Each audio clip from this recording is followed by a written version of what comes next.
ഇപ്പോ ലോകമാകെ ഇത്തരമൊരു ആക്രമണം കണ്ട് വറങ്ങലിച്ചു നിൽക്കുമ്പോ ആ ആക്രമണത്തിന് നേതൃത്വം കൊടുക്കുന്ന നെതന്യാഹുവിനെ കെട്ടിപ്പിടിക്കുന്ന നരേന്ദ്രമോദിയാണ് നാം കാണുന്നത്. അവർ രണ്ടും ഇരട്ടപ്പറ്റ സഹോദരങ്ങളാണ്. ഇസ്രയേലിലെ ഇന്നത്തെ ഭരണത്തിന് നേതൃത്വം കൊടുക്കുന്നവരും ഇവിടുത്തെ RSSും രണ്ടും ഇരട്ടപ്പറ്റ സഹോദരങ്ങൾ. അതിന്റെ ഭാഗമായി ഇസ്രയേലിനെ പിന്താങ്ങുന്നു. അമേരിക്ക നടത്തിയ ആക്രമണത്തെ അപലപിക്കാൻ തയ്യാറില്ല. ഈ ഘട്ടം നമ്മുടെ കുടുംബങ്ങളിൽ നല്ലൊരു ഭാഗം വലിയ തോതിൽ ഉത്കണ്ഠയിൽ കഴിയുന്ന ഒരു ഘട്ടമാണ്. മകനും മകളും അച്ഛനും അമ്മയും സഹോദരനും സഹോദരിയും ഒക്കെയായിട്ടുള്ളവർ നമ്മുടെ നാടിന് പുറത്ത്, രാജ്യത്തിന് പുറത്ത്, പ്രത്യേകിച്ച് ഗൾഫിൽ ലക്ഷക്കണക്കിലാണ് കഴിയുന്നത്. കേരളത്തിലെ ഏതൊരു കുടുംബത്തെ എടുത്താലും ഏതെങ്കിലും തരത്തിലുള്ള ഒരു പ്രവാസി ബന്ധം ആ കുടുംബത്തിനുണ്ടാകും. അവരെല്ലാം സാധാരണ ഒരു നാടൻ ചൊല്ലില്ലേ, തീ തിന്ന് കഴിയാൻ, ആ തരത്തിലുള്ള പ്രയാസത്തിലാണിപ്പോൾ.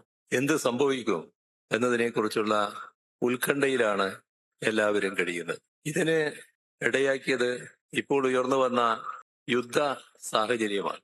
ആ യുദ്ധത്തിന്, ആക്രമണത്തിന് നേതൃത്വം കൊടുത്തത് അമേരിക്കൻ സാമ്രാജ്യത്വവും ഇസ്രയേലുമാണ്. ഇസ്രയേല് അമേരിക്കയുടെ പിന്തുണയോടെയാണ് എല്ലാവിധ അതിക്രമങ്ങളും ലോകത്ത് കാണിക്കുന്നത്. ഇപ്പോ ഉണ്ടായ കാര്യം ഒരു തരത്തിലും സംഭവിക്കാൻ പാടില്ലാത്ത ഒന്നാണ്. നമ്മുടെ ലോകത്ത് രാജ്യങ്ങൾ തമ്മിൽ പാലിക്കേണ്ട മര്യാദയുണ്ട്. അന്താരാഷ്ട്ര തലത്തിൽ രാജ്യങ്ങൾ എപ്പോഴും അത് പാലിക്കാറുണ്ട്. ഐക്യരാഷ്ട്രസഭ ഇത്തരം കാര്യങ്ങൾ പാലിക്കുന്നുണ്ടോ എന്നത് പരിശോധിക്കാനുള്ള വേദിയാണ്. പക്ഷേ ഒരു കാട്ടുനീതി എന്നല്ല, വന്യമൃഗനീതി ഇവിടെ വന്നിരിക്കുന്നു. കയ്യൂക്കുള്ളവൻ കാര്യക്കാരൻ. നമ്മുടെ വന്യമൃഗങ്ങളുടെ ഇടയിൽ അത്തരമൊരു രീതിയുണ്ട്. ഒരു ഏറിയ ഒരാൾക്ക് അവകാശപ്പെട്ടതാണെങ്കിൽ അവിടെ മറ്റൊരാൾ ഉണ്ടായാൽ അയാളെ ആക്രമിച്ച് ആ ആക്രമണത്തിൽ ആരാണോ വിജയിക്കുന്നത് അയാളാണ് അവിടെ തുടരുക, മറ്റേയാൾ അവിടെ വിട്ടുപോകും. നമ്മുടെ നാട്ടിലെത്തിപ്പെടുന്ന കടുവകളിൽ ചിലതൊക്കെ ആ ഗണത്തിൽപ്പെട്ടതാണെന്ന് നേരത്തെ പറഞ്ഞു കേട്ടിട്ടുണ്ട്. അവർക്ക് മാരകമായ പരിക്കുണ്ടാവും മറ്റേ കടുവ ആക്രമിച്ചതിന്റെ ഭാഗമായി. പിന്നെ പിടികൂടുമ്പോ പെട്ടെന്ന് അത് മരണപ്പെടുകയാണ്. പിടികൂടുമ്പോൾ ഉള്ള പരിക്കല്ല, നേരത്തെയുള്ള പരിക്കിന്റെ ഭാഗമാണ്. ഇത് വന്യമൃഗനീതിയാണ്. നമ്മുടെ ലോകത്ത് അനേകം രാഷ്ട്രങ്ങളുണ്ട്. എല്ലാ രാഷ്ട്രങ്ങൾക്കും ഒരേ അഭിപ്രായമായിക്കൊള്ളണമെന്നില്ല. വ്യത്യസ്ത അഭിപ്രായങ്ങളാകാം, വ്യത്യസ്ത നിലപാടുകളാകാം. പക്ഷേ അമേരിക്കൻ സാമ്രാജ്യത്വം സ്വീകരിക്കുന്ന നിലപാട് തങ്ങളുടെ കൂടെ നിൽക്കണം, തങ്ങൾക്ക് വിധേയമായിരിക്കണം, എല്ലാ കാര്യങ്ങളും തങ്ങൾക്ക് വിധേയമാക്കണം. ഇതാണ് അമേരിക്കൻ സാമ്രാജ്യത്വം സ്വീകരിക്കുന്ന നിലപാട്. ഇറാൻ വലിയ ചരിത്രമുള്ള ഒരു രാജ്യമാണ്. എല്ലാ കാലത്തും ഉറച്ച നിലപാടുകൾ സ്വീകരിച്ചു പോയിട്ടുണ്ട്. ഇറാനോട് അമേരിക്കക്ക് വിരോധം വരുന്നത് അമേരിക്കയുടെ പാവയായ ഷായുടെ ഭരണമായിരുന്നു അവിടെ നേരത്തെ ഉണ്ടായിരുന്നത്. ആ ഷായുടെ ഭരണത്തിനെതിരെ വലിയൊരു ജനമുന്നേറ്റം നടന്നു. അത് താഴെ ഇറങ്ങേണ്ടി വന്നു. പകരം ഭരണ സംവിധാനം വന്നു. ആ സംവിധാനമാണ് ദശാബ്ദങ്ങളായി തുടർന്നത്. ഇത് അമേരിക്കൻ സാമ്രാജ്യത്വത്തിന്റെ താല്പര്യത്തിനേറ്റ അടിയായിരുന്നു. ഒരു രാജ്യത്തിന്റെ കാര്യം ആ രാജ്യത്തിലെ ജനങ്ങളാണല്ലോ തീരുമാനിക്കേണ്ടത്. പക്ഷെ അമേരിക്ക അങ്ങനെയല്ല കണ്ടത്. ലോകത്തിലെ മൂന്നാമത്തെ എണ്ണ ഉൽപാദന രാഷ്ട്രമാണ് ഇറാൻ.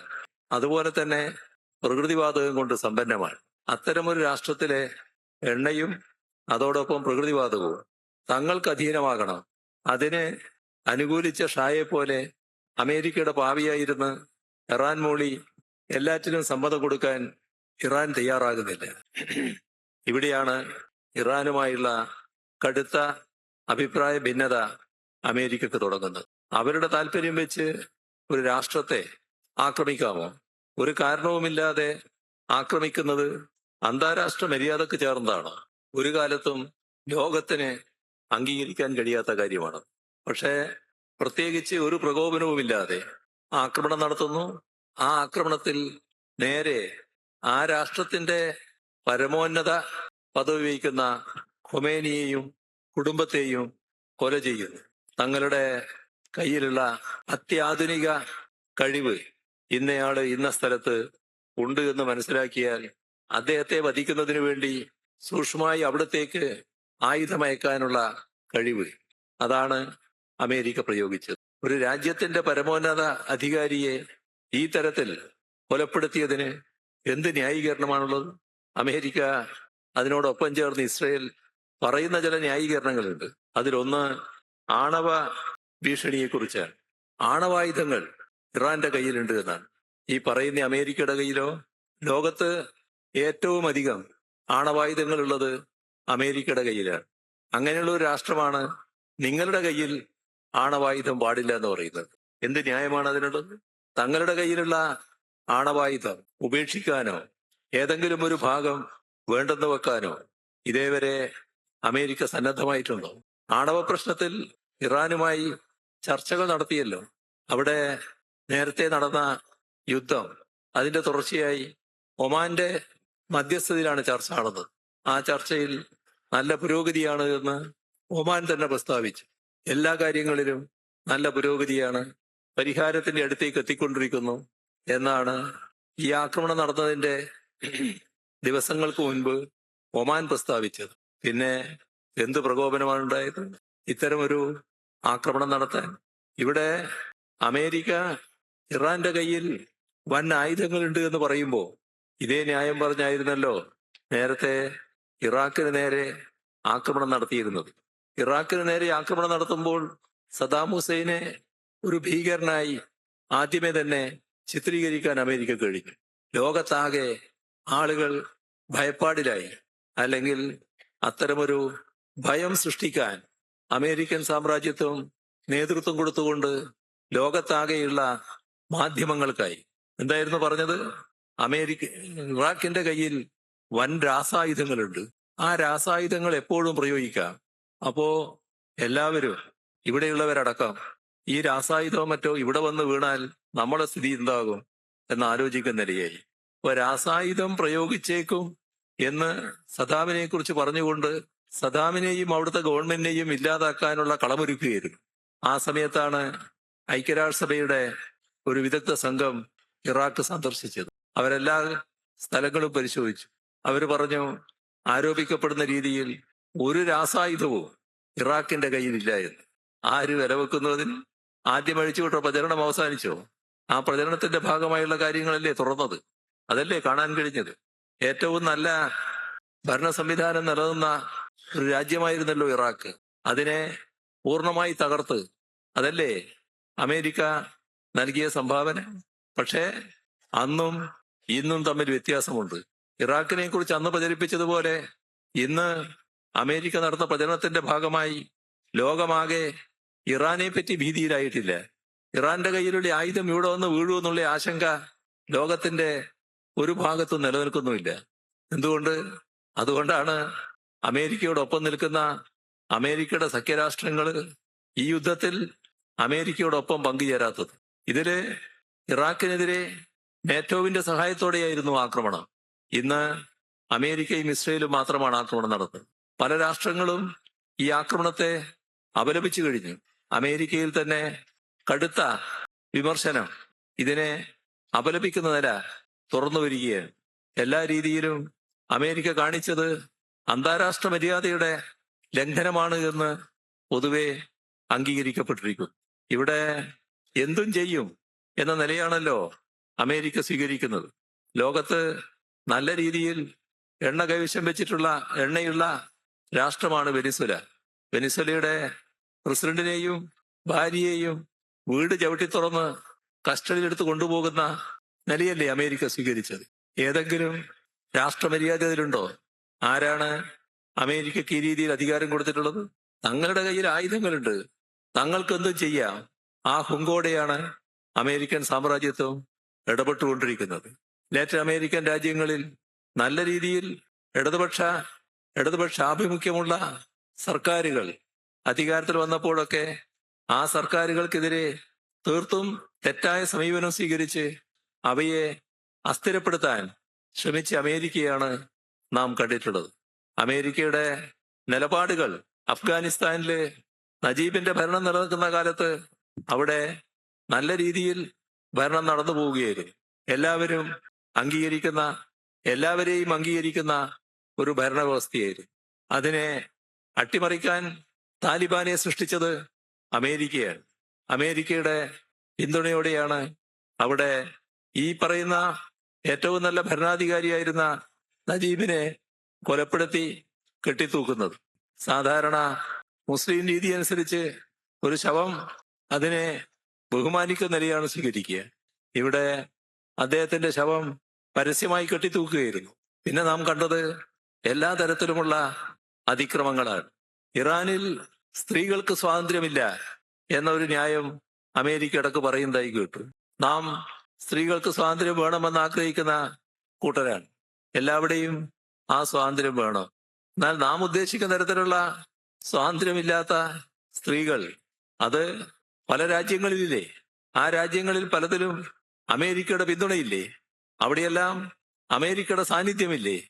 എന്തേ ഇറാനെ മാത്രം ആക്രമിക്കാൻ? അപ്പോ തങ്ങളുടെ നിക്ഷിപ്ത താല്പര്യം വെച്ചാണ് ഈ നടപടികൾ സ്വീകരിച്ചത്. ഇവിടെ നാം കാണേണ്ട കാര്യം, അമേരിക്കൻ സാമ്രാജ്യത്വം ഇത്തരത്തിലുള്ള നെറികേടുകൾ കാണിക്കുമ്പോൾ നമ്മുടെ രാജ്യത്തിന്റെ സമീപനം എന്ത് എന്നുള്ളതാണ്. നമ്മുടെ രാജ്യം വളരെ സമ്പന്നമായ ചരിത്രമുള്ള ഒരു രാജ്യമാണ്. നാം ബ്രിട്ടീഷുകാർക്കെതിരെ പോരാടി സ്വാതന്ത്ര്യം നേടി. സ്വാതന്ത്ര്യാനന്തര ഇന്ത്യ പണ്ഡിറ്റ് ജവഹർലാൽ നെഹ്റുവിന്റെ നേതൃത്വത്തിലുള്ള സർക്കാർ, ആ സർക്കാർ അധികാരത്തിൽ വന്നപ്പോ ഇവിടെ സ്വീകരിച്ചൊരു നിലപാടുണ്ട്.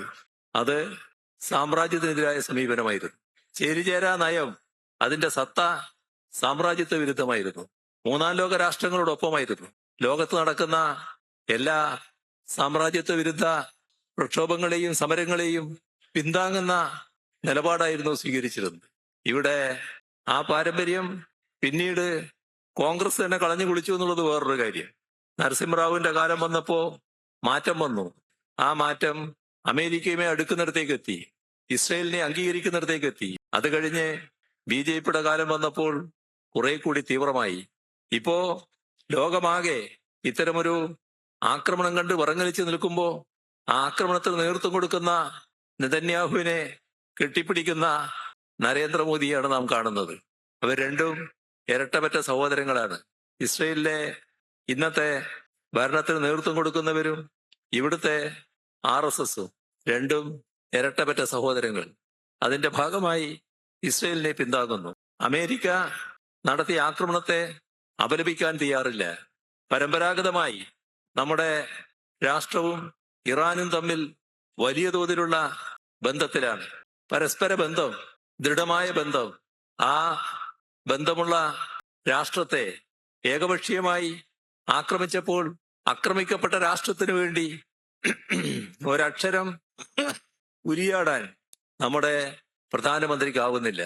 നമ്മുടെ രാജ്യം തീർത്തും മൗനം പാലിക്കുന്നു. ഇത് രാജ്യത്തിന് അവമാനമാണ്. RSS-ന് അഭിമാനമായിരിക്കും. കാരണം RSS-ന്റെ നയമതമാണ്. കോൺഗ്രസ് നേരത്തെ തുടങ്ങി വെച്ചതും അതാണ്. പക്ഷേ രാജ്യത്തിന് അവമാനമാണ്. ഇന്ത്യ ഉറച്ച സാമ്രാജ്യത്വ വിരുദ്ധ സമീപനം ചേരിചേരാ നയത്തിൽ ഉറച്ചു നിന്നുകൊണ്ട് തന്നെ സ്വീകരിച്ച രാഷ്ട്രമാണ്. അവിടെയാണ് മാറ്റം വരുന്നത്. ഇത് നമ്മുടെ രാജ്യത്തിന് ഭൂഷണമായതല്ല. ലോകമാകെ ഇതിന്റെ ഭാഗമായി അസ്വസ്ഥതകൾ പടരുകയാണ്. നമ്മുടെ ഗൾഫ് മേഖലയിലും അസ്വസ്ഥതകൾ പടരുന്നു. കാരണം അമേരിക്കയുടെ സൈനിക താവളങ്ങൾ ഗൾഫിൽ പലയിടങ്ങളിലായിട്ടുണ്ട്. അതിന്റെ എല്ലാം ഭാഗമായുള്ള ഒട്ടേറെ അസ്വസ്ഥതകളാണ് വളർന്നു വരുന്നത്. എല്ലാവരും വലിയ ഉത്കണ്ഠയിൽ കഴിയുന്നു. യുദ്ധം ഒന്നിനും പരിഹാരമല്ല. അടിയന്തരമായി ഈ കാര്യങ്ങൾ അവസാനിപ്പിക്കേണ്ടതാണ്. ഇത്തരം കാര്യങ്ങളിൽ ഇടപെടാനാണ് ഐക്യരാഷ്ട്രസഭ. പക്ഷേ ഐക്യരാഷ്ട്രസഭയെ അംഗീകരിക്കാത്ത, ഫലത്തിൽ അംഗീകരിക്കാത്ത രാഷ്ട്രമാണ് അമേരിക്ക. തങ്ങളുടെ കയ്യൂക്കിലൂടെ കാര്യങ്ങൾ നിർവഹിക്കാനാണ് നോക്കുന്നത്. ഇതിനെതിരെ കടുത്ത പൊതുജനാഭിപ്രായം ഉയർന്നു വരേണ്ട ഒരു ഘട്ടമാണിത്. ഇതുമായി ബന്ധപ്പെട്ട് നമ്മുടെ രാജ്യത്തുള്ള പ്രശ്നങ്ങൾ, സംസ്ഥാനത്തുള്ള പ്രശ്നങ്ങൾ വിശദമായി സംസാരിക്കാനുണ്ട്. പക്ഷേ ഈ ഘട്ടത്തിൽ അത്ര വിശദമായി ഞാൻ പോകുന്നില്ല.